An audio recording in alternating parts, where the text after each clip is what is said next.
Hey, this is Holly, and this is kind of super creepy. I'm so sorry. But I had to pull over and tell you about this. I'm like hiding under a street lamp here. And it's at night.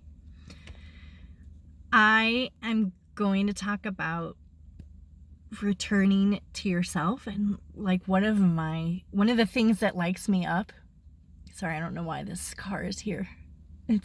There should be nobody here. Please don't kill me. Okay, this person's doing something else too. Okay, so something that lights me up, and hold the phone. It is politics. Shh. You can keep listening, okay? It's just a really fun story. So anyway, before I go into it, if you could hit subscribe.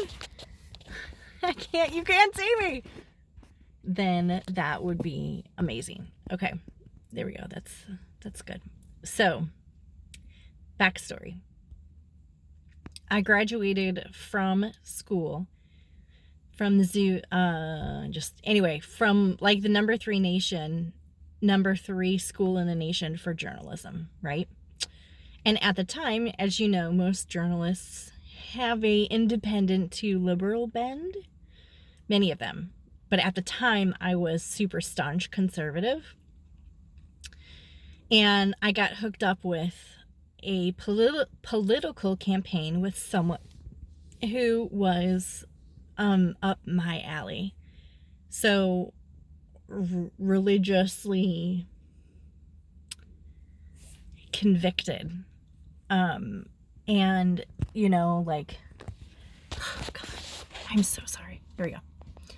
Like, these things are wrong. I can't take part in them. So, what happened is after I graduated college, I went to work for him. And what I loved about him was that he was not a party guy.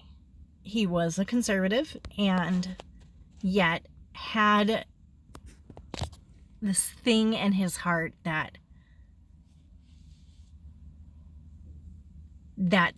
was anti-authoritarian.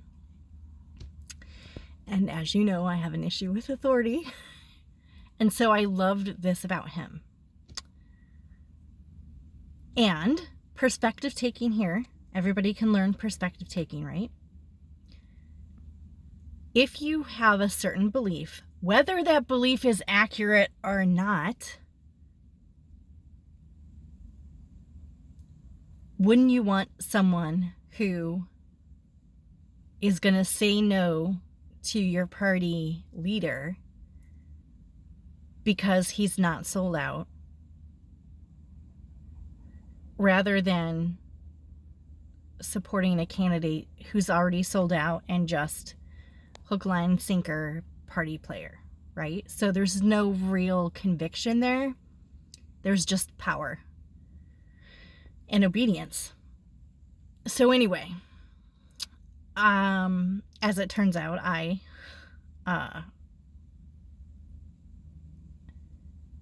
understood that what I had believed about conservative politics no longer was in alignment with what I believed. And I left his office on a good terms. I went to have my baby, my first baby, Noelle. And then basically I never went back. However, I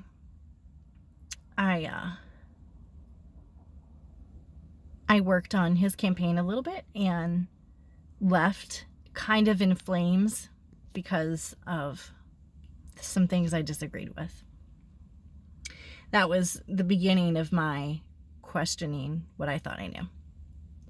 Okay, so fast forward 3 more kids, and I have been out of politics for, Noelle's 14? For 14 years. Tonight, I went to my very first, I would say, liberal-ish political meeting. And I gotta tell you,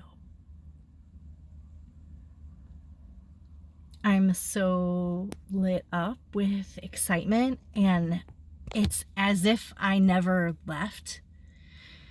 This part of me that I had silenced, actually was actually really burnt out on public service. And so when I left to have my family, I was like, oh, I'm so glad I'm done with that. Good riddance. So it's very possible that it's going to happen again, right? I'm holding the space for that possibility. But it's a part of me that has been quiet for 14 years, and tonight I got to play in the arena again. And it didn't matter that I was a mom. Like I wasn't there as a mom. I was there as someone who cares about people and is passionate about helping and supporting vulnerable populations. So anyway, listen, you can hate politics, but those who serve at a local level, we're talking like this guy tonight was the county prosecutor, okay? These little public service jobs that are so laborious to win, and then there's zero money in them. I don't care what side of the aisle you're on or even what your ideology is. It fucking sucks. I have to just tell you, like, you're there, generally speaking, because you're concerned, because there's like no return. There's no return on money. There's no return necessarily on power, because often you get dismissed by the statewide party for silly little, municipal elections. And unless you're using that as a stepping stone, and this guy is not. So anyway, man, it's just exciting. Here's the other thing. Politically, I believe that we are going toward a decentralized system, and so a infatuation with the government saving us is probably going to be short-lived and proven to be not sustainable in a global economy that's coming. So I'm not, that aspect of politics is interesting for me, because here I am saying we're going to decentralize small government. Somebody's got to call the people together. Somebody's got to call the organizations together. And so anyway, local politics can do that. So often it's not necessarily a part of the machine yet. I guess that's not true. Actually, some offices are. But you can make a real change in people's lives locally by being a part. And this guy is. It's just so thrilling. So anyway, I don't know what's going to happen. I don't know. I mean, I was like there. I was back working campaigns, back being the meet and greet kind of person, and boy, it was exciting.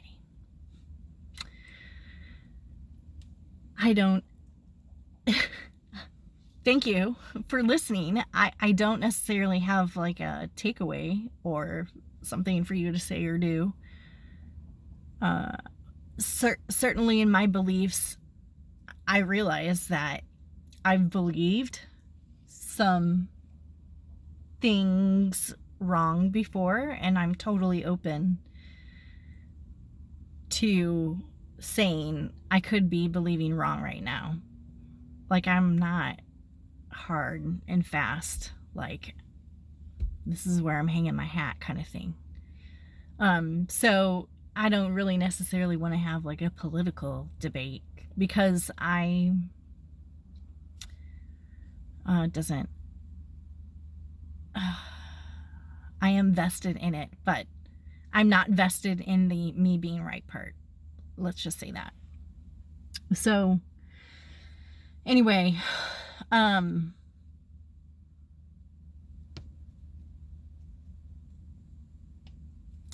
don't know what you want to say about this.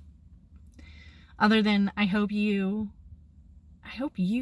get to do things like this that light you up. And it might not be politics for you. Maybe it's I don't know, maybe it's painting. Maybe it's teaching, maybe it's photography, right? I hope that these things can be a part of your life. And I suspect that the more we allow these things that fill us up and light us up, the more that we allow, even just 1 or 2% more, that we allow these things in our life that are a little pie in terms of like where we spend our time, our percentages, right? If we just expand that pleasure or joy piece of the pie a little bit wider, I mean, what if that had the potential to change your entire future? That's an exciting thing. So anyway, my point is, I hope that you are daily participating in things that light you up the way I'm lit up right now. I could not go to sleep if I wanted to right now. That it's just so much is going through my head. So anyway, you're awesome. Thank you for being here. And I'd love any comments, but a part of Holly has returned. All right, I'll talk to you later.